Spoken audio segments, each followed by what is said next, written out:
you can find yourself in a situation where most people are going to give up hope on you, give up their faith in what it is you can and cannot do, but you have to persevere, even if it's only for yourself, to prove them wrong. Because like I said, getting pregnant at 14, everyone, oh, she's going to be another statistic, this, that, and the other thing. And now when I go home, people use my story in the classroom, like, because, teenage pregnancy is a lot more common now, but yeah, something that could have let me get down actually motivated me to go further ahead.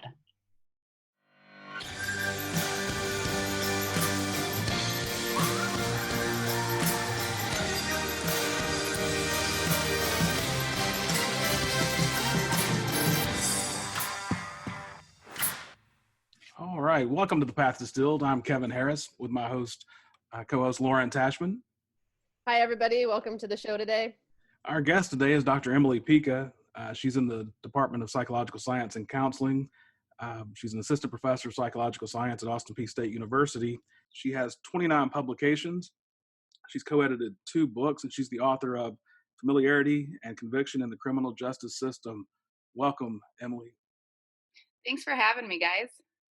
Thank you. Thanks for joining us today. So can you tell us a little bit about kind of what you do? Yes. So as you mentioned, I'm an assistant professor. So I teach undergrad students. I primarily teach forensic psychology and research methods, and I supervise student research. In terms of research, my research focuses 3 different paths. I look at juror decision-making, eyewitness research, and most recently I've been focusing all my attention on wrongful convictions, how they are perceived, as well as interviewing exonerees to kind of get an understanding of the experiences they face post-exoneration, and in hopes to one day help change some legislation. Okay, wow. So when and how did you get involved in this type of research? Overall, I'd say it was my 4th year undergrad psych and law class that really kind of opened my eyes to wrongful convictions. And then when I got my master's degree at the University of Tennessee at Chattanooga, I had the pleasure of working with Dr. David Ross and Dr. Amy Warren, and they both focus on forensic psychology in different regards. And I learned about the cross-race effect, which is we're better able to identify members of our own race than members of different races. And I noticed that about half of the eyewitness misidentification cases that led to exonerations were cross-racial identifications. So I tried to figure out if instructions could reduce the cross-race effect. So that was my research side. I also did a year of trial consulting with Dr. David Ross, and that kind of opened my eyes that don't judge a book by its cover. I got to see the defendant and kind of hear for a mock trial and hear his side of the story. So that kind of opened my eyes as well. We ask all our guests to send us something that was pivotal in their lives. And I'm going to pull up the picture you sent. And can you tell us a little bit about this picture and why you sent it? Yes. So when I was 14, I became pregnant. And I was probably one of the first in my school to get pregnant at such a young age. So, that comes with a lot of stigmatization. And it kind of, everybody looking down on me and everybody kind of thinking that I was just going to be another statistic, be a high school dropout, something along those lines. It kind of motivated me to pursue my dreams of A, proving them all wrong, and B, getting my PhD in psychology because it's something I've always wanted to do. So this picture is actually taken on July 2nd, 2003, and that's the day my daughter was born. And we have an open love adoption. So she was placed for adoption with a great family. And she's also kind of been my motivation. So it's just, I don't know. I got pregnant at a young age, and somehow that motivated me to just, like I said, prove everybody wrong. So you mentioned that at that moment you knew that you might be, that you were interested in pursuing a PhD. Can you kind of take us back to that moment, and maybe we'll work from that moment until the most recent story? Yep. So I took a psychology class and I was hooked. I was fascinated that we could kind of just to see how the brain works and the inner workings of the mind. And so I took a regular psych course, and then I took an AP psych course, and I was like, this is what I want to do. And this is around the same time? Yep. My first psychology course was around the same time. Okay, wow. And so I don't think I knew I wanted to pursue a PhD until um, definitely undergrad. So can you take us through your thought process as you were? It's like, I never wanted to pursue a PhD. My dad was like, you will get that. Basically, that's what my mom did as well. We had, I don't remember the name of the class, it was so long ago, but we had a guidance counselor, because that's what they were referred to back then. She taught a class in junior high, and it had to deal with careers. So we kind of learned at a young age, different career types, different paths, what we could do. So that's where I learned about it and learned that I would like to definitely go to graduate school, because I'm a first generation student. No one in my family ever went that far. And it's funny you mentioned your dad was like, yeah, you got to do this. That was my mother. If I did not make honor roll every marking period, I was grounded. There was no ifs, ands, or buts about it. So my mom played a part in that as well. And so as you moved through your education at that point, was that every year, did that remain your goal? Yep. Yep. And so as you, so your middle school or junior high, whichever you guys called it there, and then you're approaching high school, what was the thought process as you progressed? I actually still knew I was going to go to college. So I took courses for college credit in high school. Okay. So I got my statistics out of the way. And since I took AP psychology, I didn't have to take that as a freshman in college. And did you begin to feel, um, did, did others in your cohort or peer group know that you were already thinking of pursuing a PhD? No, I was probably one of the only ones who wanted to go that far, so I didn't talk about it much. Okay. Yeah. What was it about psychology that really just stood out to you and drew you in? Honestly, it was probably the social psychology chapter, because it was just your general introduction to psychology, and it all fascinated me. And the developmental chapter, given that I had been pregnant, seeing the prenatal development, I was able to kind of relate to that. So it was just probably the developmental and social, which I actually majored in developmental psych in my undergrad. So Okay. And so did this interest waver? Did it fluctuate? not at all. Well, Uh, not at all with psychology. What I wanted to do in psychology, yes. okay. Wow. I'm impressed so far. So Mhm. we've reached undergrad. Um, so what's the path looking like at this point? Well, I started out at Bloomsburg University in Pennsylvania. I didn't do too well my first semester. It was my first time ever being away from home. And I just, like I said, I didn't do well. I got C's and D's. Um, Honestly, hardly ever attended classes. The transition was too hard. I did make it to the spring semester and I brought my grades back up, but I transferred to another school closer to home so that I could stay at home and just commute. And that was Mansfield University of Pennsylvania. And honestly, I think that was the best decision I could have made. It's a small, tight knit department. All the professors knew you. And that's where I met my mentor, Dr. Carrie Verno. And to this day, I still talk to her and thank her, because if it wasn't for her, I probably would have struggled even so at Mansfield. What was that like at that first university? Because you had just talked about how in high school and your mom and the impact of kind of always doing well. And so what was that like for you when you get there and you're not? It was a struggle, to be honest with you. I think the more I did poorly, the less I wanted to improve. As weird Mhm. as that sounds, I didn't have that motivation. And what did you attribute that to? Not wanting to. I had a lot going on in life at that time, and then being away from home on top of that, and not having my mom in my head basically saying, you got to Mm. do this. It was my first time I could make my own decisions, and fortunately, I made poor ones. Were you questioning your capabilities at that point? Yes, yes, I was. And what did that do to your mindset? that I think is when I first started experiencing anxiety and imposter syndrome. Because all throughout high school, I was like, I can do this. I'm making honor roll every semester. I'm smart enough for college. I get there and I do poorly. It was a struggle. And so, go ahead, Laura. Were you still connected to that motivation for psychology, or did you lose the connection to that as well?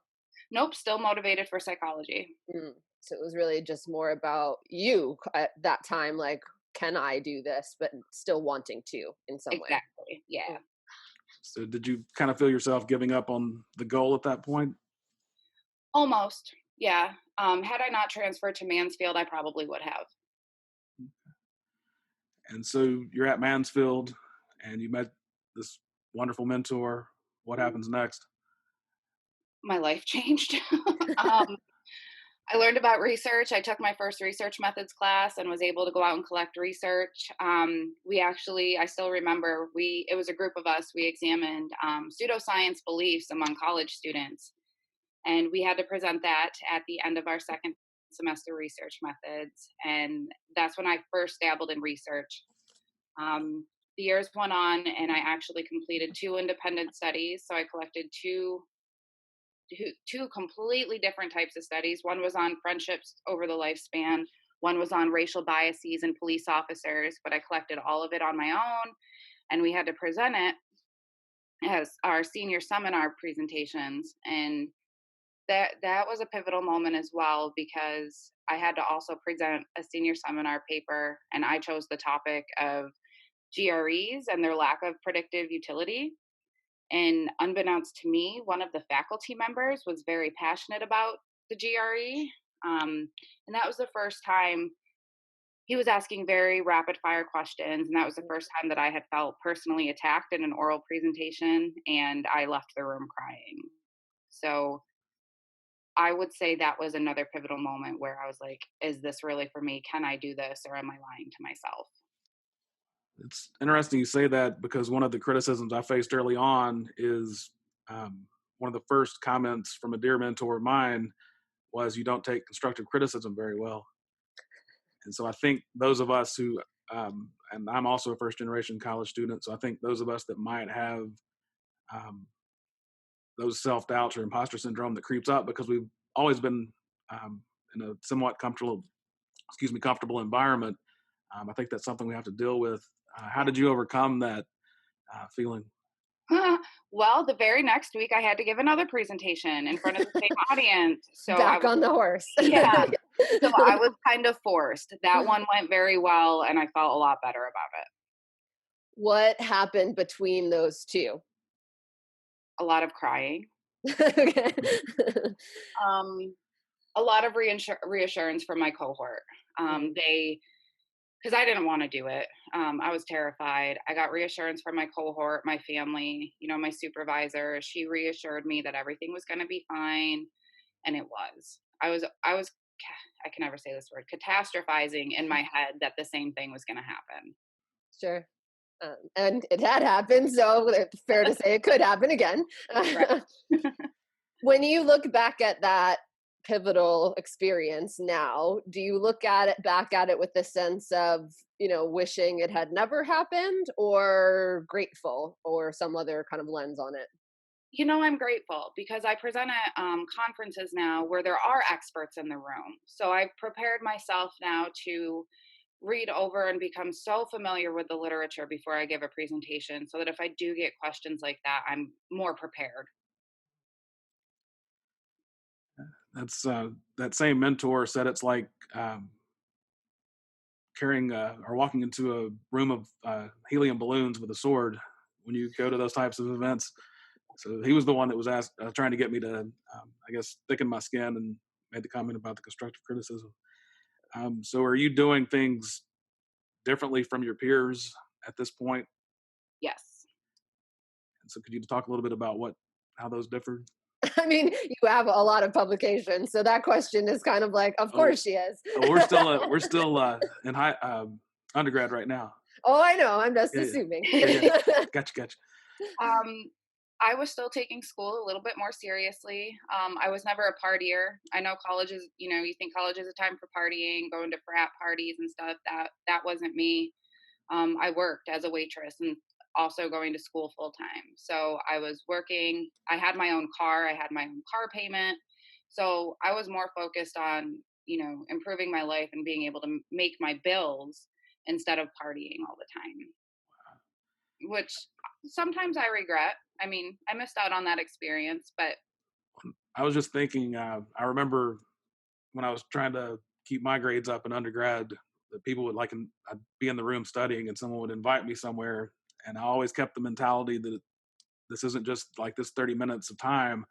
If I make a C or a D or whatever the case may be, I might not uh, be able to accomplish my goals. Did you have any yep. similar?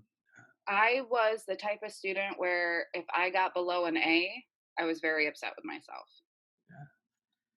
Yeah. Yeah, that definitely played a role.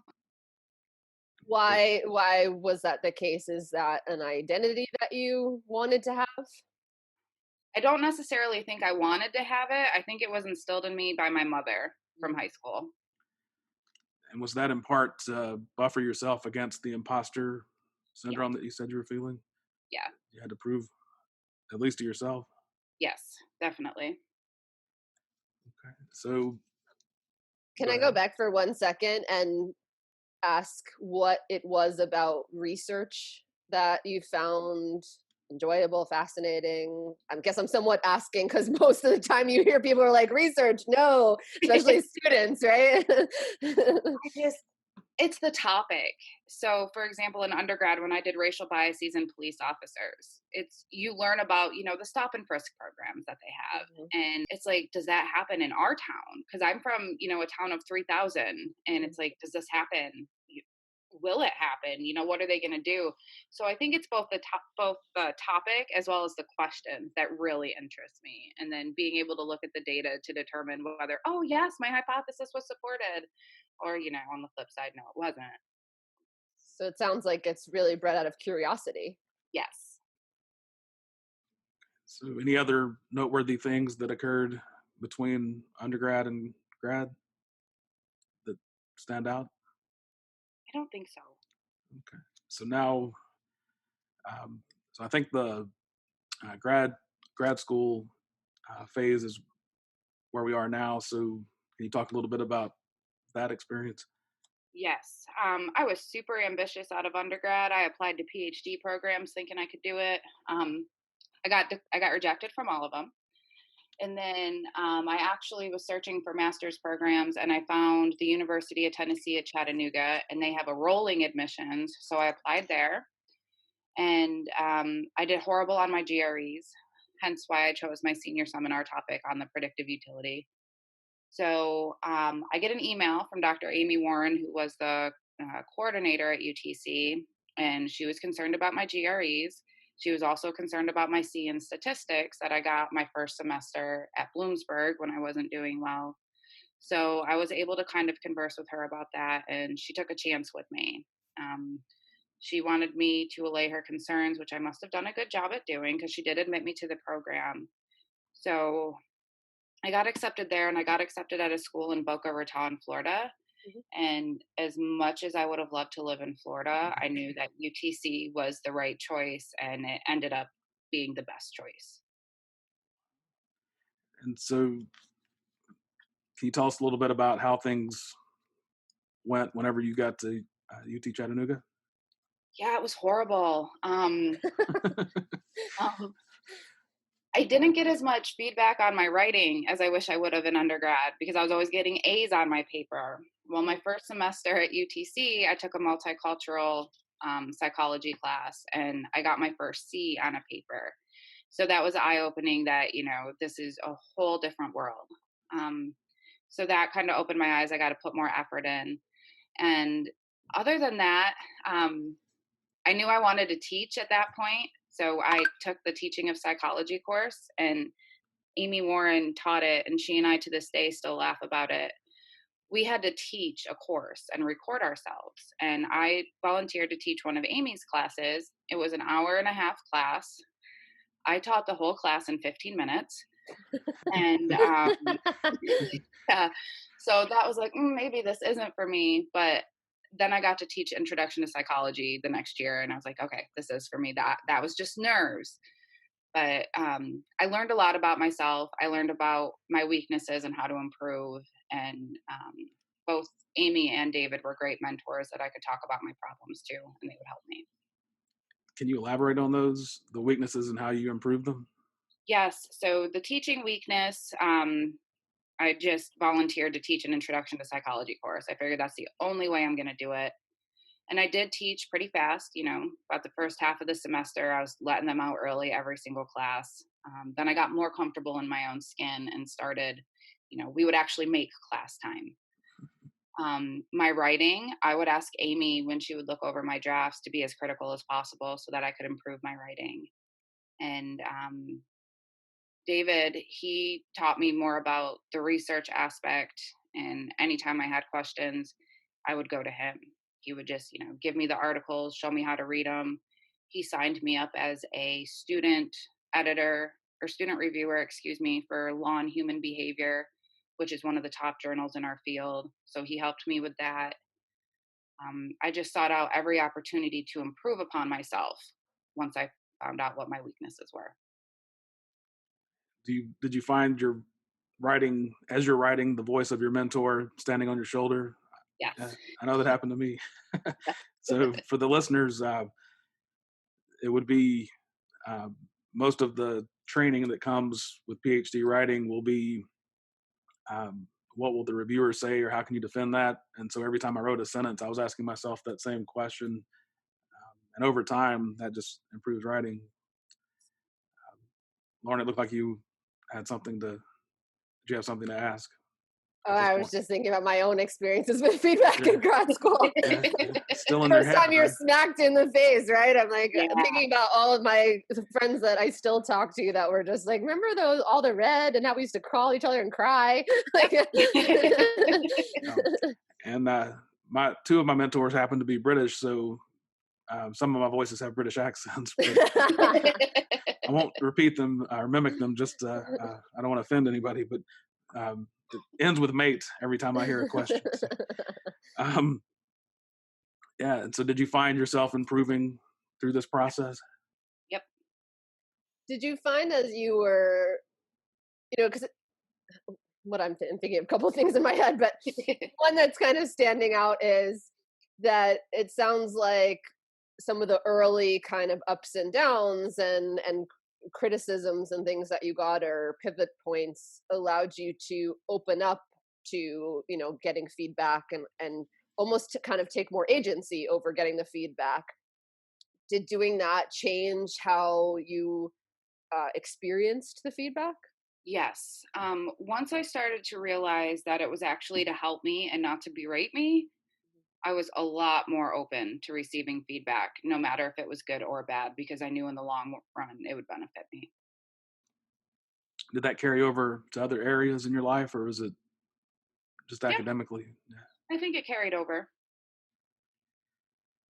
So, um, did you feel you were pretty much on par with your peers at this point? Yes. Yes, I did. And then what happens after you teach Chattanooga to be exact? Where do I So go next? yeah, so Okay. you go on to a PhD program, correct? Yes. So I was very fortunate because David Ross actually knew, her name's Joanna Pizzulo. She is a professor up at Carleton University in Ottawa, Canada. And David was actually her dissertation external chair. And Joanna, like I said, she's a renowned child forensic psychologist. She actually created a lineup procedure for children.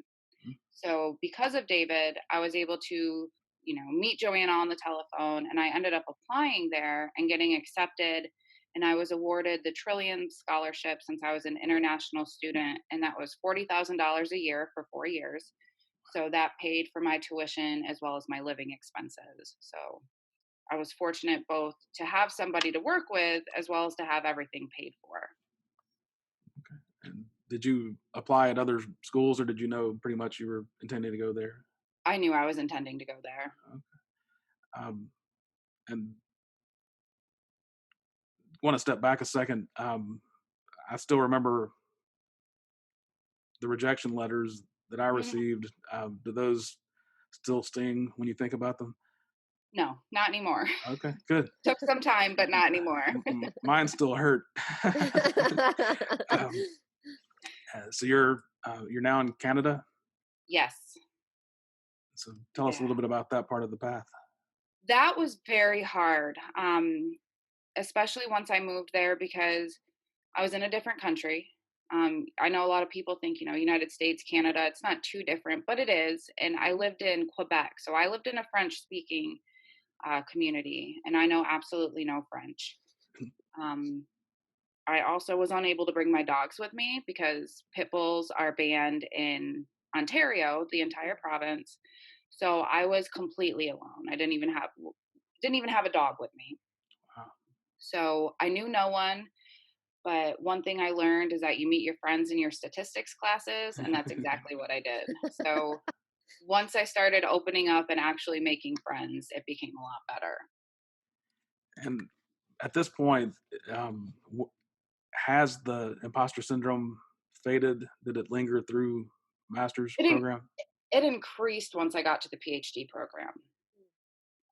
Because I was like, I'm really here, and you know how it is. You see some students who are doing a little bit more than you, and you think you're not doing enough. And I think that's where my imposter syndrome came from.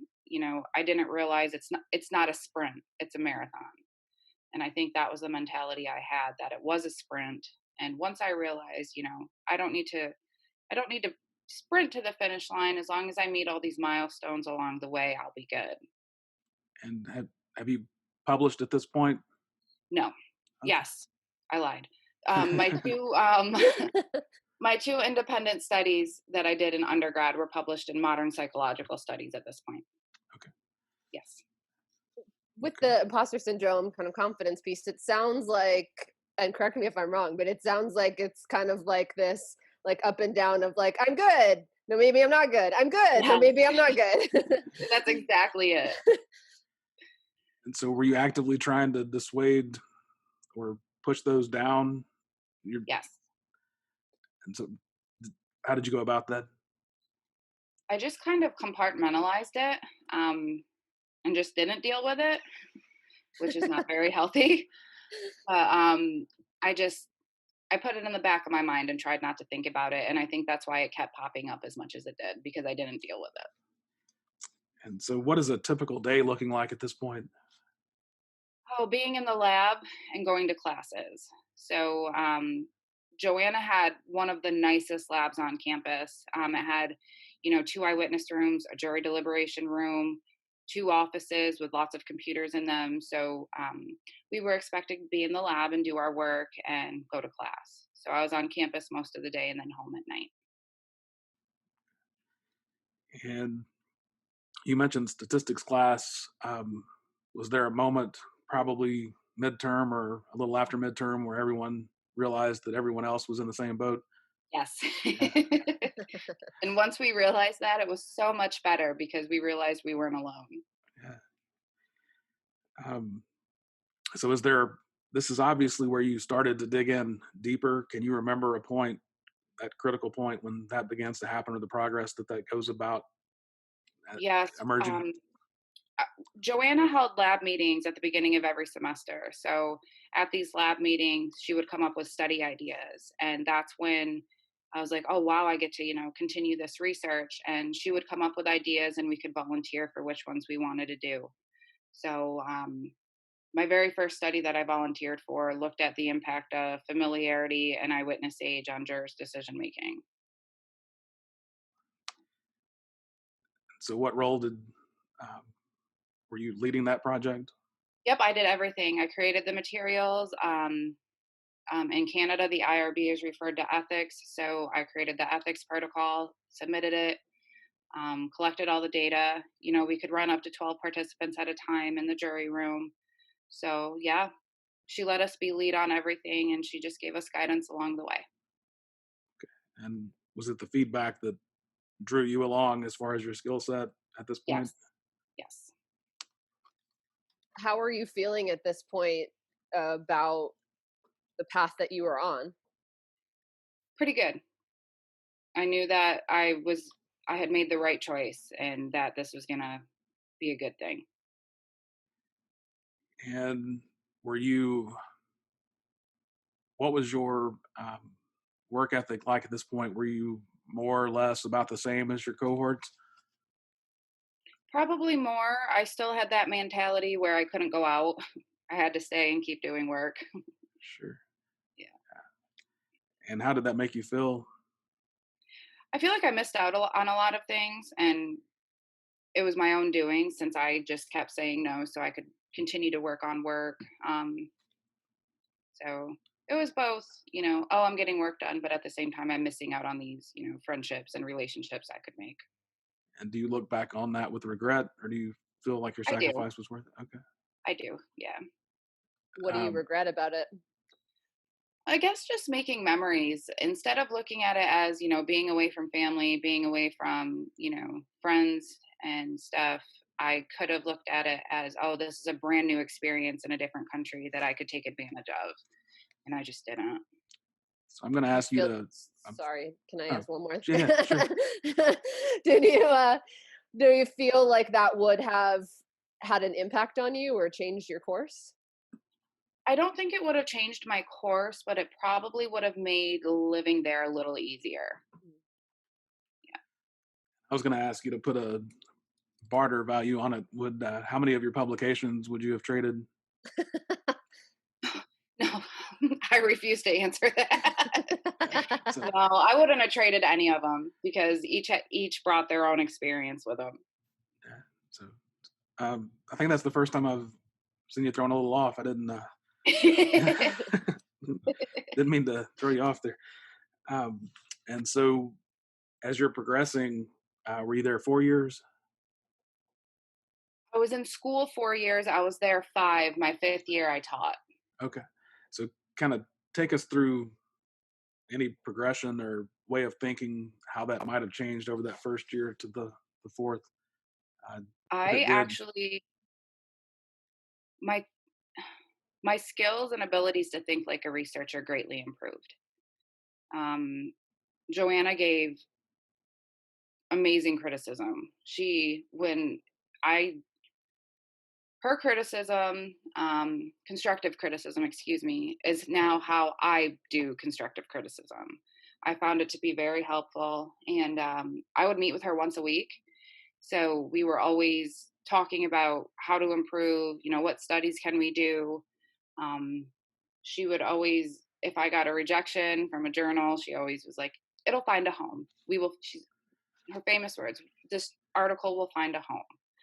So, yeah, my skills to think like a researcher improved. I volunteered to take 3 different types of teaching certificate courses so that when I did teach, I had as much knowledge as possible.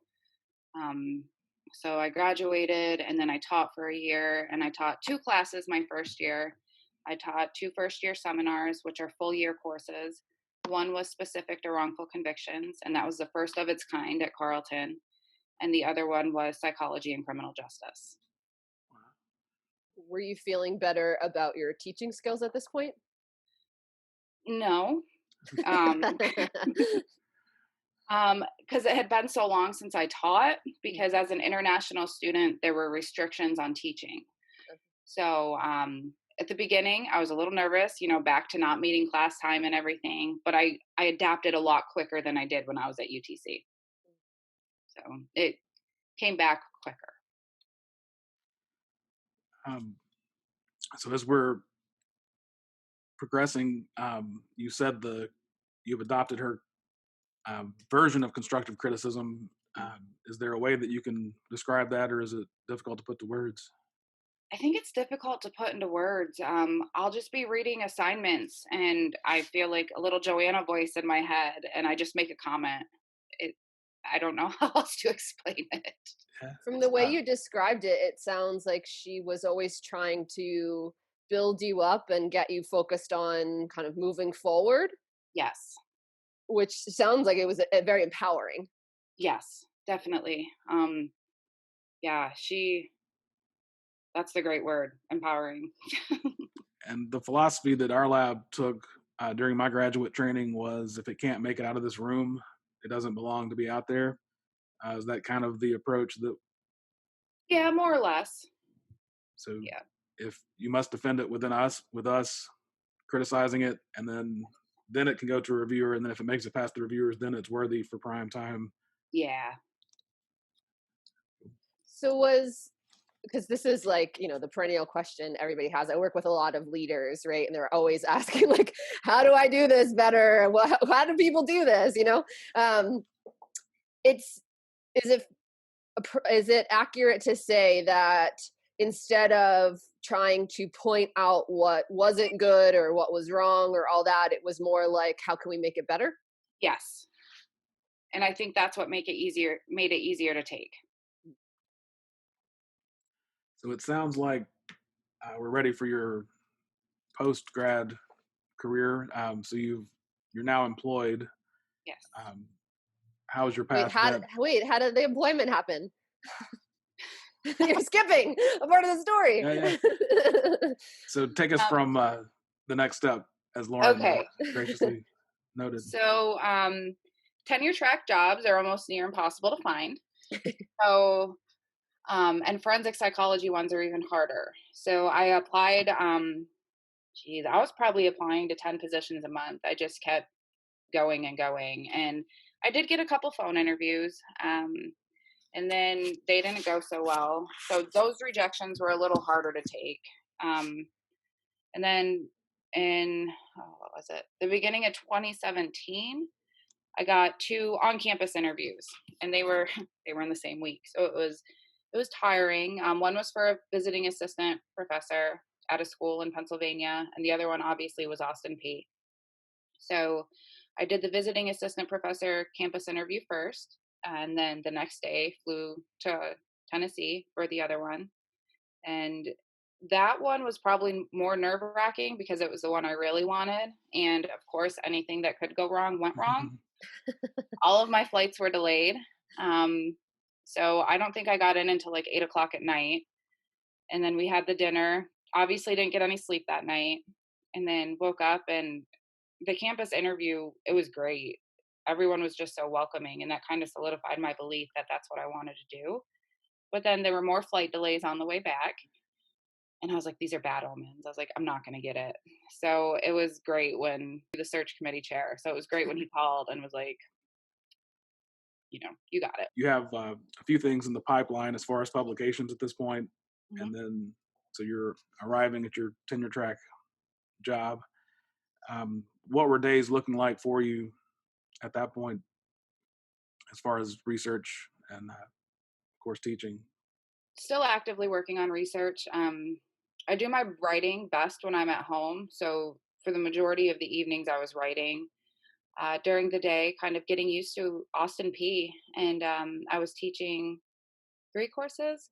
So, because we got that course released for our first year, and just kind of adapting to the culture and the students, kind of getting a feel for what the students are like.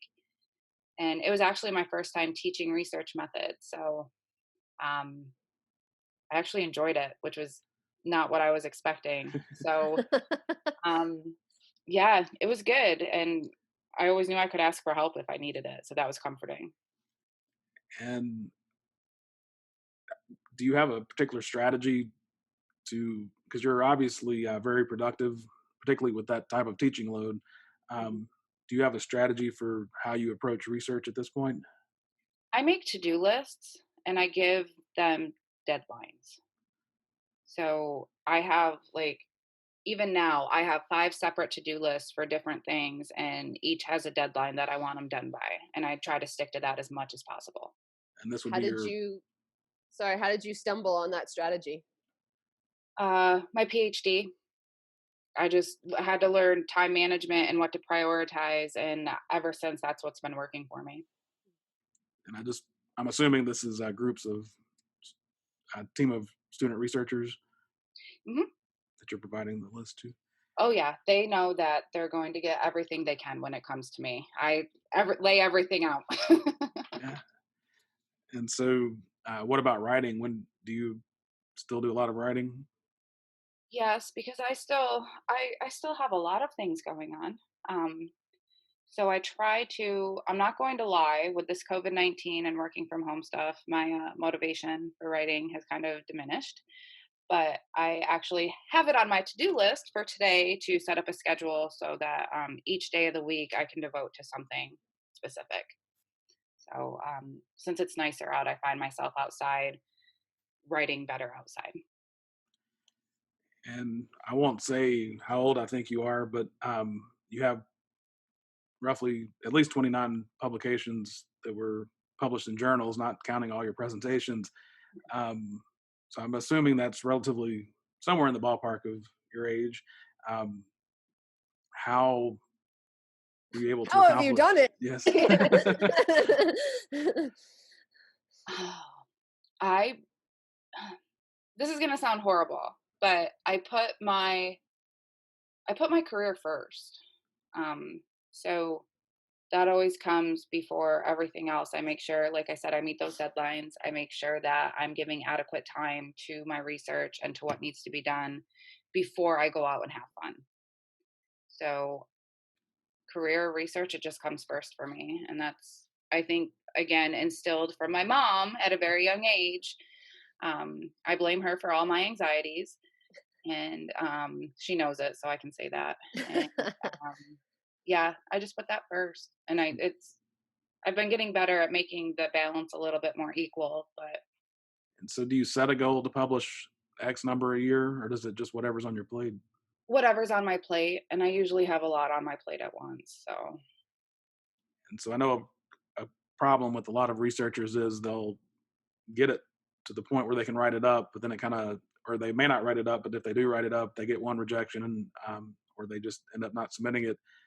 Do you make a conscious effort not to let anything sit if it's ready? yes, But yes. that's crucial. Um, What earlier on in your story you used the words I had to or I have to. Is that still kind of the frame of mind, the mindset? It is, and I can't get out of that mindset.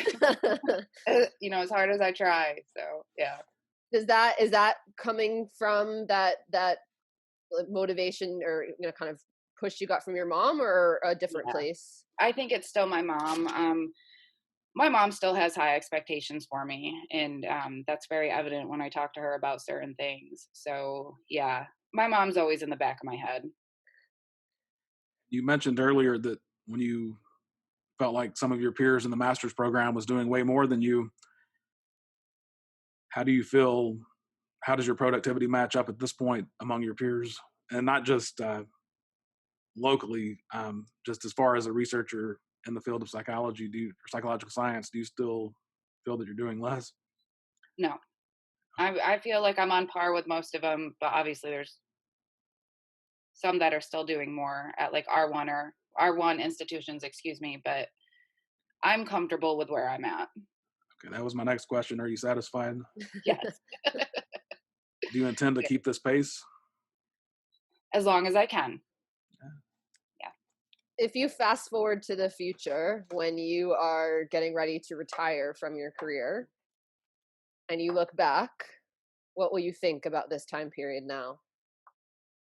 That is a great question. Sorry, put you on the spot. You did. um, I think I'd look back at it with pride, only because I've had a lot of students.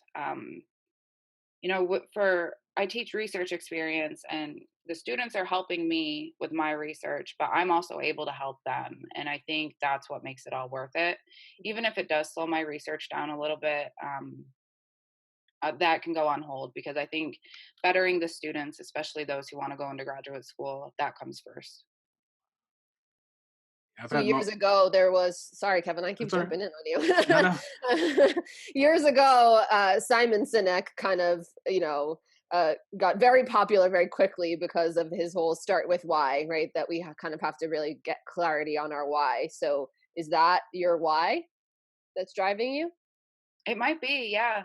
Um, I think my experiences as an undergrad are shaping how I approach my students, Mhm. and I just want to see them succeed. I mean, I have students who I've never had before emailing me about certain topics because they need help with it, and I I feel like that, yeah, that's my why. I was having a particularly trying week a couple years ago, and was kind of in the bad mental space. Um, and had a letter in an envelope in my mailbox on campus, and it was a letter from a student thanking me for basically doing what you're talking about, and it was the spark I needed at the time. That they Yes.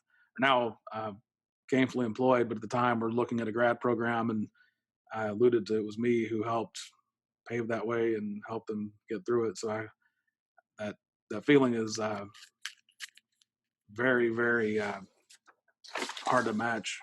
Yeah, and I feel as though those emails or those letters come at the right time when you need that reassurance you're on the right track.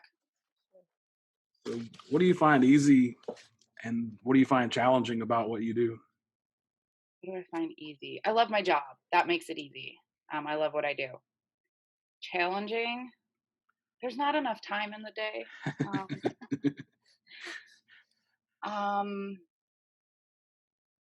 I wish I could do more. I guess that's my biggest challenge. I wish I could do more than what I'm doing. Maybe Why extend. is that, an internal thing or because of what you do? I think it's because of what I wish. So when I say I wish I had more time or could do more, I mean for the students. So probably because of what I do. I see where they struggle and I wish there was more I could do to kind of help them overcome those barriers. Do you see yourself in them at any point? Yeah. Is it a now? Especially, go Go ahead. ahead. Oh, I was going to say, especially in my research methods class. And would you, is it analogous to what you were experiencing in those early days? Yeah. What do you view as keys to your success? I'm going to say my mom, since I feel like I've bashed her throughout this whole thing. My mom, my grandmother, uh, time management, and just my motivation. You know, I faced a lot in my life that would probably set a lot of people backwards or would probably, make people think, oh, I should take time off. But I just persevered and pushed through it because of my determination. Did the work give you strength? Yes. You talked about the motivation and drive for the teaching part. What about for the research you do? I mean, you've chosen topics that, not that not that I'm bashing anybody's research out there and about to say that it's not meaningful, but you've chosen some really meaningful research to get involved in. So what keeps me going with that is their stories. Because I've been interviewing exonerees, and in December, I interviewed one guy, and he he's like he just said, I just want something for Christmas, and that really resonated with me because he's in a state that does not offer compensation to the wrongfully convicted, and just hearing their stories is what motivates me to keep doing this because it's very hard to implement change in the legal system. So I know that going into it, but at the same time, even just getting their stories out there for people to hear, I call that a success. Does that come from your own story and feeling like you had to overcome things? I think so. Yeah, I think that might be a little of it. And what have you learned about yourself throughout your journey? Hmm. I don't know.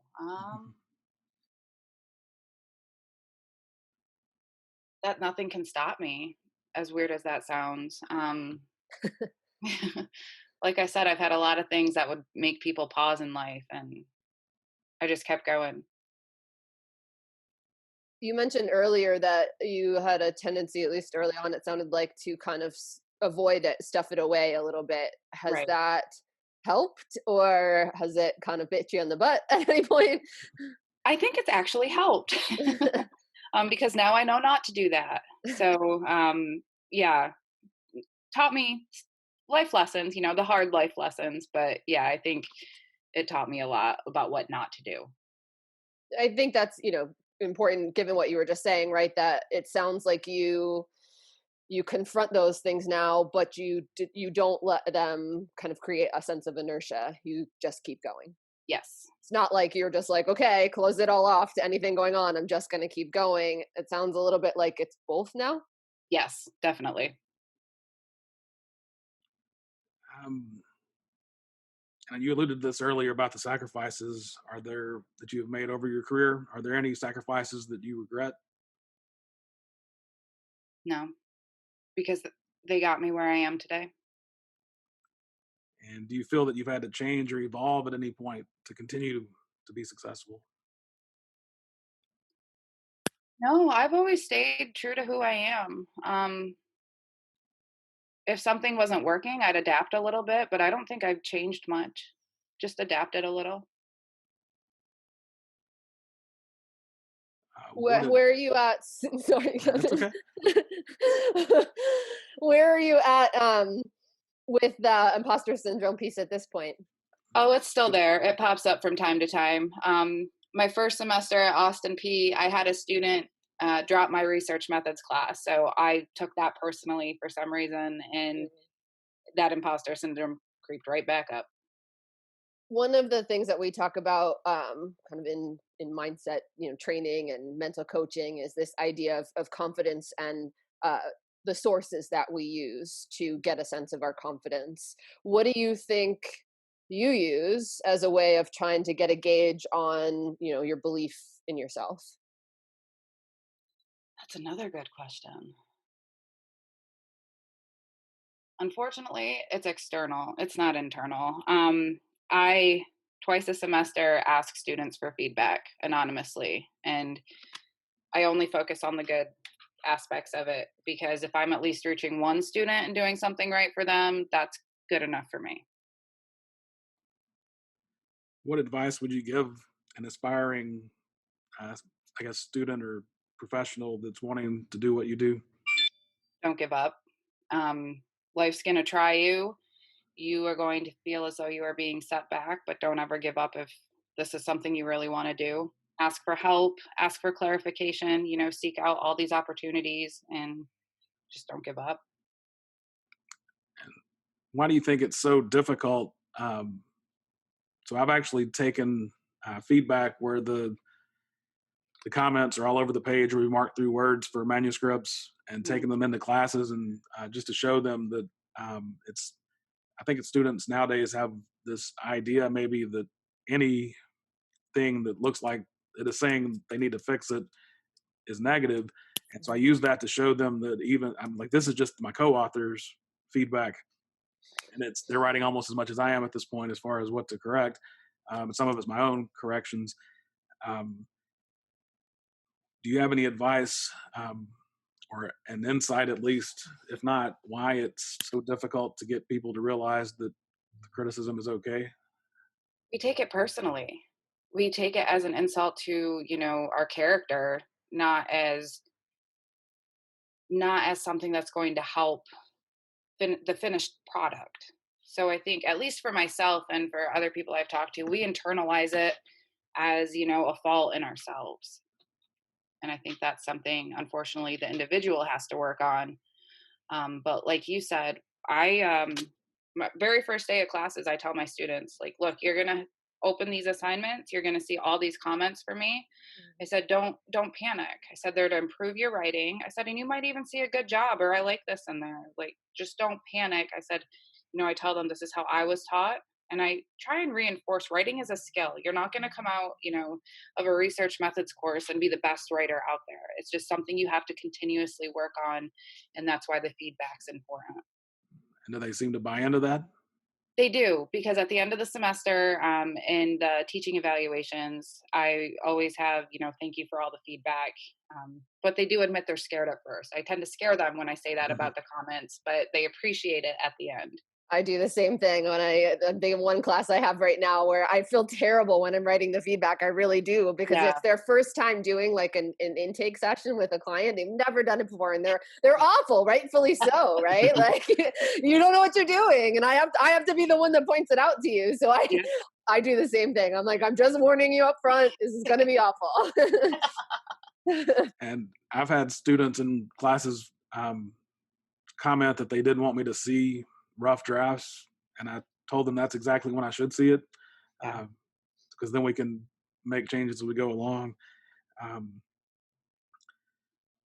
There's so, one question, sorry, that's yeah. lingering. You know, you mentioned that first university you went to, and there was that just moment of like potential give up. Mhm. But your advice was don't give up. Have there been any other points along the story where there was at least like that idea or feel that popped into your head? Probably in my PhD, because it was kind of the same thing. I was in a different country. I couldn't go home often. I was completely alone. But I just kept telling myself, like, you've made it this far. You can overcome this. You'll be stronger in the long run. So I had to talk myself through that one as well. So it's kind of like having to find that voice in a way, especially at the times where it might not be coming easily to you. Exactly. Yes. And I think this kind of dovetails with that. Do you see yourself slowing down at any point soon? No, it's not in me to it's not in me to slow down. I'm used to go, go, go. And I don't think that's going to change for a while. I'd be remiss if I didn't kind of throw in, and some people might are listening might like it and might not like it that I'm about to do this, but I'd be remiss if I didn't throw in kind of the gender card here and say, how does it feel to be a woman putting career first? I've had some blowback. Um, Got to be careful how I word this. I've had some blowback because there are people around me who unfortunately still give in to the gender stereotypes where the woman stays home, um, and cleans and cooks and everything. And luckily, I've been with my fiance for, it'll be 18 years in June now. And he has always 100% supported my career coming first. There's never been, that has never been a topic of an argument in 18 years. So I'm lucky I have that, and he'll stand up for me. But I've definitely had some blowback because of it. And so, as you're probably aware, a lot of the research that we've been involved with, Lauren and I, is related to what it takes to become a really high performer. And some of that evolves around the classic debate of nature versus nurture. And of course, the extreme nature view would be there's no need to do it. This is the extreme view. There's no need to do anything. You have the abilities. An extreme nurture view would be you have no natural ability. Everything has to be developed. And of course, there's all the things in the middle. Could you talk a little bit about your thoughts on how much you would attribute what you're able to accomplish, what weights natural ability versus hard work? How would you break that down? That's a tough one. I've always been of the mindset it's 50-50. Just because a lot of people don't want to admit that they do have it in them. They might, use that as an excuse for why they aren't pursuing anything. Um, you know, yeah, I'm going to go with 50-50. My little brother, he beat me on the SATs, and that I get that rubbed in my face all the time. Um, he's very smart, but it wasn't within him to pursue his education.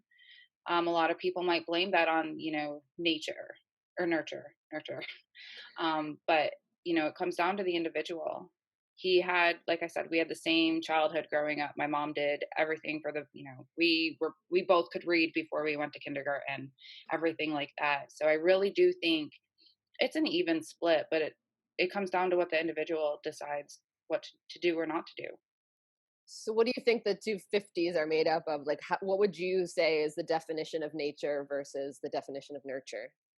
I would say nurture is our immediate environment, um, our family, schooling, stuff like that. Nature, guys are making me stumble on my words.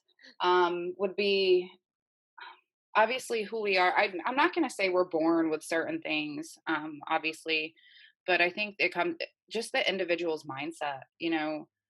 It's because it is the individual. Whatever's within them is going to either motivate them to go one way or the other way, and I don't think we can blame that on their environment. And when you felt uncomfortable when you first went to college and you didn't feel like your grades weren't where you wanted them to be, were you questioning your natural ability Yeah, at all at that point? yeah. And what impact did that have on the way you approach things? I realized that um, high school was a lot different. I was going to have to put in more work, more effort, and that fell on me, not anyone around me. So I knew that I had to take the initiative myself to better those grades. Was your high school challenging at all?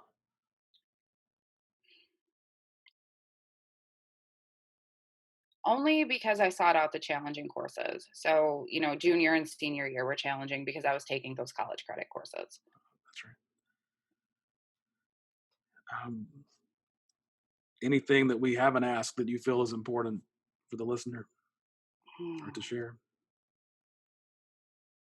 I just like the mantra, don't give up.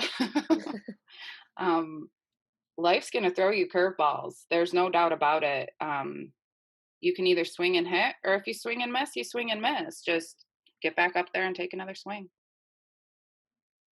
And what is the biggest takeaway from your story? Oh, why are you asking these hard questions? um, you can find yourself in a situation where most people are going to give up hope on you, give up their faith in what it is you can and cannot do, but you have to persevere, even if it's only for yourself to prove them wrong. Because, like I said, getting pregnant at 14, everyone, oh, she's going to be another statistic, this, that, and the other thing. And now when I go home, people use my story in the classroom, like, because, teenage pregnancy is a lot more common now, but yeah, something that could have let me get down actually motivated me to go further ahead. So do you feel like you have proved people wrong? Yes. Does it still motivate you? Yes. And I would be lying if I said that I don't like to rub it in their face, but I do. um, so yeah, it definitely still motivates me. That motivation can be undervalued. Just wanting to prove somebody wrong, Right. it can lead to a lot of accomplishments, right? Yes. AKA 29 or so publications. Yeah. Well, Dr. Emily Pica, thank you so much for being with us today. Yes, thank you for having me. Thanks, Emily. It was so great to hear your story. Thank you. The Path Distilled is hosted by Kevin Harris and Lauren Tashman, created and produced by Kevin Harris. The content is copyrighted by The Path Distilled, all rights reserved.